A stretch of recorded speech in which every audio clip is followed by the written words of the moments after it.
Magister. This is Mel7 Gaming. We're taking a quick look at the patch for Solasta, Crown of the Magister today. You can see version 0.3.3 is out, entitled Fix All the Things. Not quite, but it seems to be a pretty good start. So let's go ahead and take a look and see what they fixed in this. Now, just a reminder, we've already recorded the entire initial run through. So I've seen all the way to the end of the game at this point. So there may be bugs that we see in this that you have not personally seen yet in the playthrough. I'm not going to try to spoil. I don't think I'll spoil anything as far as storyline or how things go. But we will, if we did mention a bug, we will mention it here and say whether this is going to be something that helps us or not. That way, when you run across that bug within the playthrough, you'll go, okay, I remember that. That was fixed in patch 0.33, or that has not been patched yet. Either way, but there shouldn't be any spoilers as far as the story goes. So, as always, infinite loading screens. Go ahead and verify your game. We talked about that last time. Again, you just go to your Steam library, right-click Solasta, Properties, Local File tabs, View Integrity, or Verify Integrity, excuse me. So tutorials, they shouldn't clip through their chairs anymore. I hadn't noticed it, but it's entirely possible it was happening. You're now forced to disengage against the Greyback Wolf. You have the tutorial fight on the bridge that shows you things like push and disengage. We died a couple times before we figured it out. I think it's probably pretty obvious. I think it was just me, but obviously I wasn't the only one. And then it also says they've updated the quest to indicate that you must push the rock after disengaging.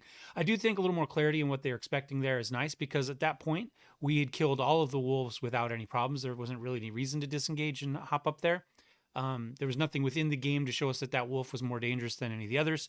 And also they hadn't made it clear that you should be able to interact with an object without using one of your actions, right? So you can push that rock without using an action. Now, we do it in the first tutorial where we push the wall over. But at that point, I don't think they've really explained enough about kind of movement versus action versus others. It just made more sense in that case. So I do welcome the extra clarity on what they want here. I think that's probably okay. Added a big camera movement to show you in the orc cave where the lever was at. Okay. Added some gold in the stealth. Sure. Fixed a bug where locations would appear in the wrong place.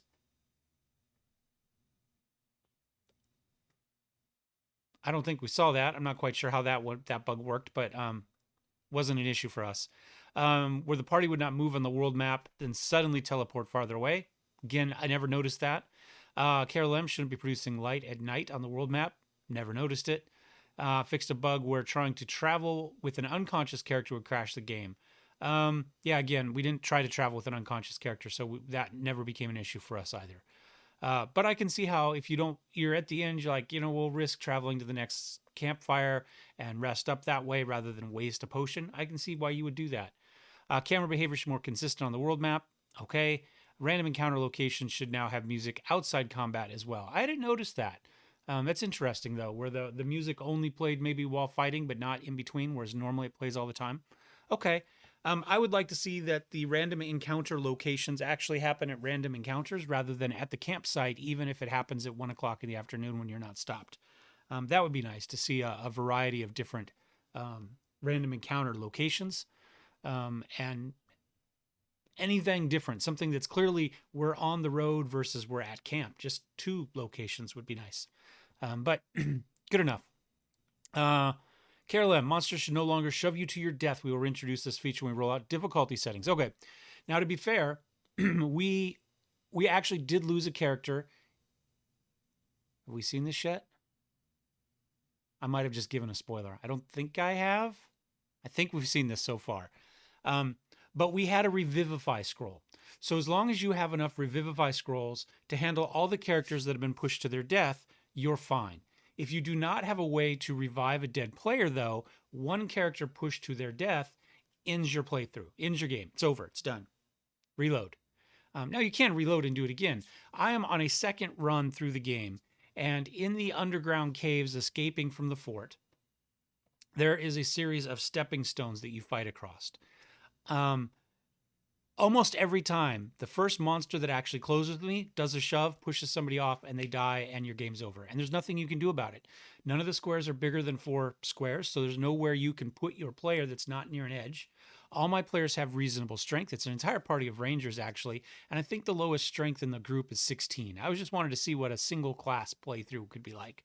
And so I've died probably 7 times in a row on this because there's just no way to not get pushed to your death. So I think what they need to do is just make sure that you have a Revivify scroll somewhere. Make sure that they give you one, because right now the only way to get one is to start with one, I think. You might be able to buy it, but I don't think they give you one anywhere unless you start with a cleric who gets the Revivify. So maybe they just need to put a chest before that, and that allows you to lose one person that you can then bring back, but it doesn't end your game right away. It's not that it's the mechanic itself is too brutal, although it is fairly brutal. It's just that they put you in a place where there's absolutely nothing you can do. The first person to get to that place can do that shove, and if they do, it's dead. Now, it's not an automatic win for you as a player if you shove, I don't remember what the mobs are in there. I was going to say a goblin, but we'll stick with a goblin. If you shove a goblin to the death, but if that goblin shoves you to your death, it's an instant end of the game for you. So there needs to be some other way to do that. Or just, hey, your game's not over because somebody's dead. You need to be able to carry the corpse back, cast a Revivify, cast a Raise Undead, whatever it may be. There's no real reason in Dungeons & Dragons for a game to be over simply because somebody dies. That person may be necessary, but unless they're necessary that instant, you can always get them back. So I'm not sure that I like the way that they did that particular map or that encounter. This is just a Band-Aid that makes up for poor level design, as far as I'm concerned. It's a neat level, but it's badly done in the end. And that's what's causing this problem. Not the mechanic itself, but the level design. So this is just a Band-Aid for that problem, in my opinion. Secret passage in the cave. I think we saw that. I think we crawled under it rather than a door opening. Assuming I'm thinking of the same thing. Maybe I'm not. Maybe I just didn't get it because it didn't interact properly. Dalian should no longer appear alive in a cutscene if you killed him. Didn't notice that.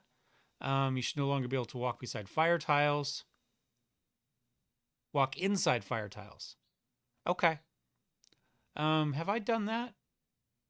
If I did, I didn't notice. But it's entirely possible that within a fight we did actually walk through a fire tile. Tower of Magic. Fixed a bug where killing spiders that sometimes teleports you to an empty crown room. Never noticed that. Shouldn't be possible to get a random encounter between the Tower of Magic and Troubled Night event. Don't think we did that. Fix one wall being closer than the visual showed. Again, didn't notice. And the chest in the crown room should no longer be filled with test items, and we didn't get any of those either. So there's a spoiler for you, I guess. We didn't find test items in a chest. Kara Kiflin. Fixed a rare crash that occurred around Air Elah, the Vision. We haven't got to that point. I didn't have problems with it as far as bugs go. I didn't have FPS issues, I don't believe. I guess we'll find out when we watch it again. Sometimes NPCs not properly looking at people when they talk after reloading a save. Again, we didn't notice that. It added a quest marker. Okay. Oh, that is not there initially, so that's good. That's good. When you go to the map, it pops up, but it didn't pop up right afterwards. So, okay. Good enough. I'm fine with that.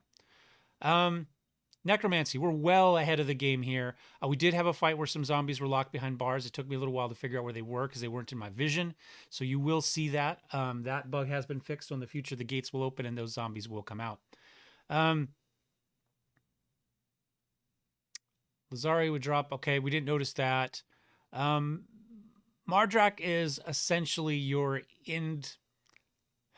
I don't want to say your in-game boss, but he's an in-game encounter. And he's just an old guy. So you'll see some discussion on that in the actual episode where we meet him. But yeah, right now he's just like he's probably not level 1 because he's a caster. And I want to say he had 15 hit points. So I don't know if he's got a con bonus. Maybe he's level 3, something like that. But anyway, he is definitely not the difficult part of that encounter.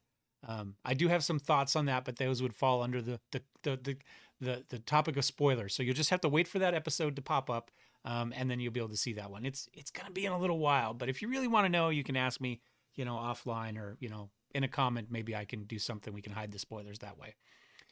Made adjustments to items found in loot containers. I have no idea what that is so absolutely vague that means nothing. Added audio when breaking windows. Did I break any windows? I don't know that there were any windows to break, but if they say so, okay.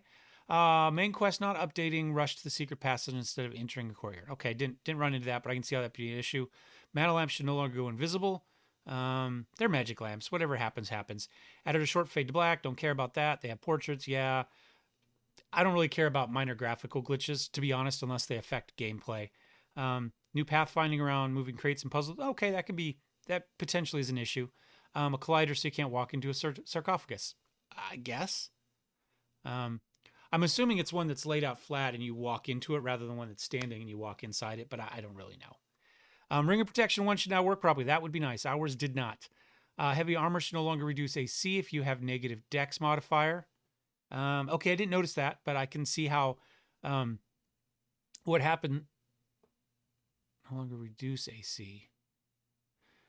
Because it gets rid of your dex modifier. Because heavy armor doesn't give you a dex modifier. Therefore, that negative, I guess, was disappearing. Or not disappearing? I'm not quite sure how they're saying this was working, but I can see how that could be an issue. Because if you have a dex modifier of any sort, plus or minus, and then you wear heavy armor, your dex modifier is no longer a thing because you're in heavy armor. Ideally. I would think that a negative dex would still count against you. Because if you're just that clumsy, then maybe, but I can see how that could cause bugs. I'm not really sure how the rules are written for 5th edition. So, but I can see how that could be a problem. Unidentified items should now properly hide their properties until identified. We did see that. When you right click on them to look at them, it would actually tell you what they did. So that needs to be that. Attunement system should now work properly. Wand of Lightning Bolt awaits us. We get it. We can never use it because we can never attune to it. Certain magic items. This Ring of Protection required us to attune, and then it never worked. This also was supposed to require us to attune, but it did not. What happens is, during a short or long rest, I believe, you can attune to a magic item, and that item will not work for you until it attunes to you. We could never get the Wand of Lightning Bolt to show up as a list on the option of things to attune, so we could never use it. On the attunement menu, it didn't exist, but it wouldn't work unless it was attuned. The Ring of Protection did show up on the attunement. I don't think it's supposed to. I think it's just supposed to be a flat Ring of Protection, just like Magic Armor +1 or something like that. So, yeah, the attunement thing was borked. That's definitely true. Scroll of Lightning Bolt should no longer be named Scroll of Fireball. Okay, I can see how that could be, a thing. And crafting a Scroll of Jump should no longer give you a Scroll of Mage Armor. Okay. I want to say we didn't even get our Scroll of Jump, but I don't remember for sure. We couldn't even get it to work. It wouldn't let us do it. And I'm not sure I revisited it later. There's some discussion about that in the game. You'll see it as you go. I don't know if this was a problem for us or not. I don't believe this was the problem. So we'll have to just watch and kind of see what the actual problem was. My problem was whenever I used a scroll, my character could no longer move. Whatever character cast the scroll could not move after casting the scroll. So something was happening, so I just didn't use scrolls, as it turns out. And you'll see us go through that and fight that and like, why can't this character walk? Why can't this character move? Well, because we used a blessed scroll, or we used a mage armor scroll, or whatever. Every time we used a scroll, it would just lock our character in place. They could no longer move. There was nothing we could do. We had to reload from a previous save. So that is apparently not fixed here because it doesn't say anything about that in here. So is what it is. Weapon tooltips should now display if they're simple or martial. That's good because that lets you know whether you can use them or not, or what type of proficiency you might need to use them. Fixed a bug where dragging and dropping items in inventory would make them disappear. I think we did see that at least once, and I was confused about it.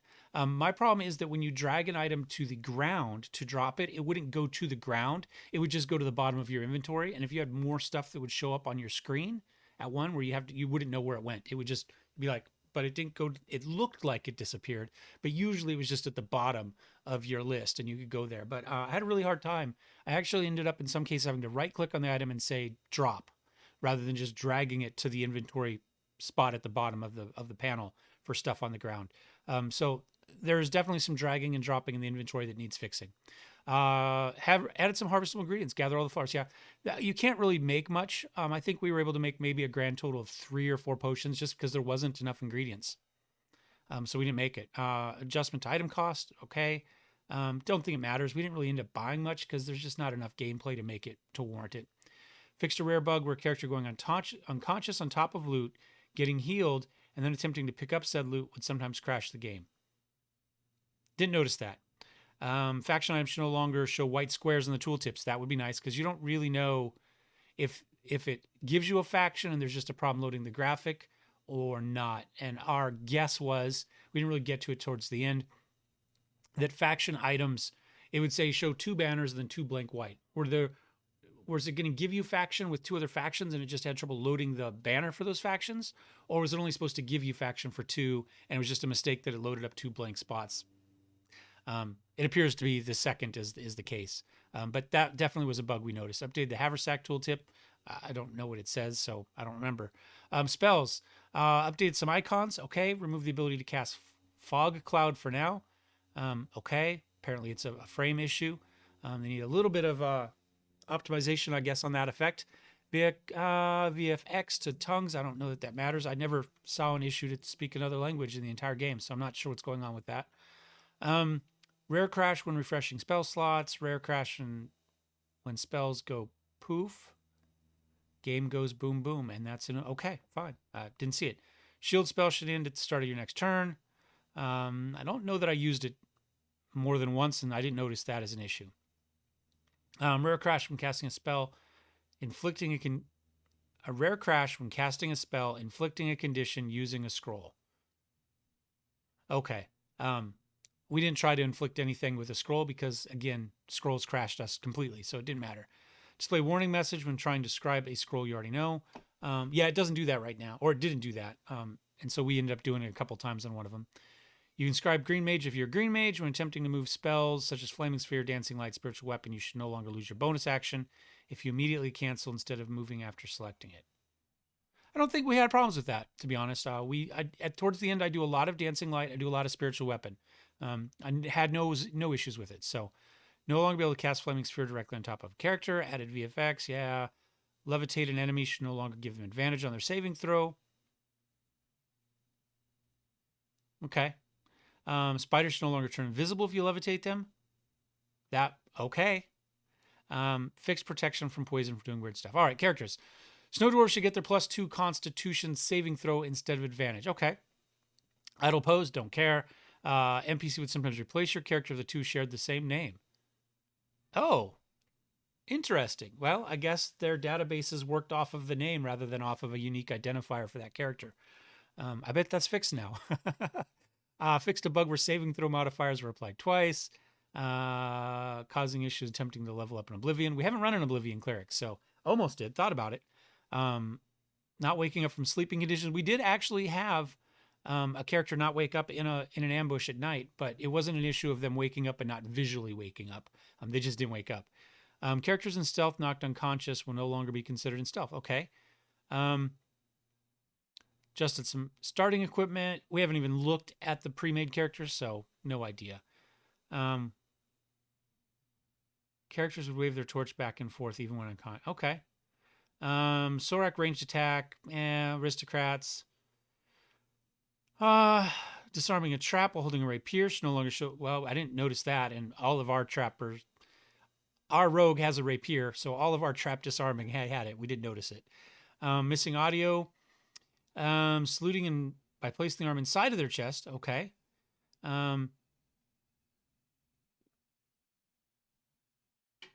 Hold their show pose inside their wrist. Okay. I guess, again, I didn't notice. That doesn't mean it wasn't there. I just didn't notice. If they start their turn stacked on top of someone else, they should reposition. Okay. Yeah, I can see how that could possibly happen.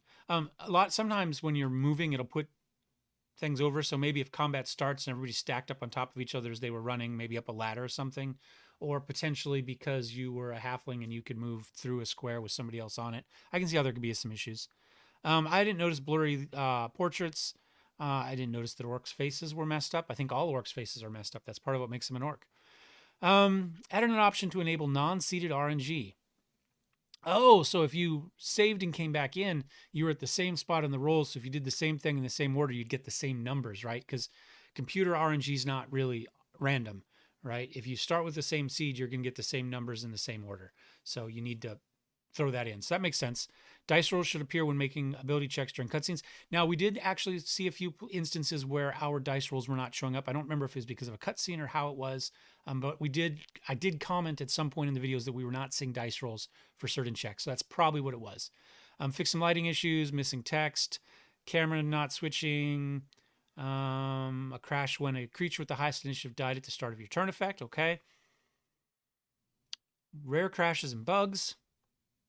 Now you can leave a review on Steam from the main menu. I guess they're deep enough in that they figure now they're going to get positive reviews, whereas early stuff with bugs, maybe they get bad reviews. That might not be a bug fix. That might be a calculated decision as to when to leave that button to make easy saves available, right? Let's see how the game is reviewed. Are they reasonably doing okay? All right, well, let's make it easy for them. Are the reviews bad? Well, then we're not going to make it easy for them. Camera going bananas, rare bug, short rest after level up. Didn't notice any of that. Starting time, fine. That's always good. Optimization is always good. Load buttons, grayed out. Poison and disease conditions. Continue and load button should no longer be grayed out when canceling character creation. Okay, what I don't like is when you level up a character and it kicks you out of the character screen altogether and then you have to go back in. Because you can level up characters within the character creation screen. I've got a couple videos on character creation that may or may not see the light of day. Fixed a rare and strange bug where audio levels will get out of sync. Rocks should roll. Yeah, right now they just slide. Or they did just slide. I guess now they'll roll. They're going to slide for the rest of my save. Issue with Adventure Ghost Portrait. Again, we talked about him earlier. I'm sure that ties in with their beard fixes. New sounds and some slight improvements in the map here and there. All in all, a pretty good patch. I only have one major bug that I've noticed that's not been fixed yet. And that happens to be scrolls locking us in place. So it looks pretty good. I'm not seeing any real horrible stuff here. We didn't have any kind of game-crushing bugs, I don't think. I would say the closest to that would be the being shoved to your death over and over again on certain maps. But other than that, nothing. And if you have a Revivify scroll or two, it's much less of an issue. But past that, it's gone remarkably well. It's very high quality, a lot of polish for this level of early access. So that's it. Hope that was useful. Hope that helped. Hope you guys are enjoying your Solasta saves if you are in fact playing it, and hope you're enjoying my save if you're watching it. So until next time, have a great week. We'll see you. Cheers.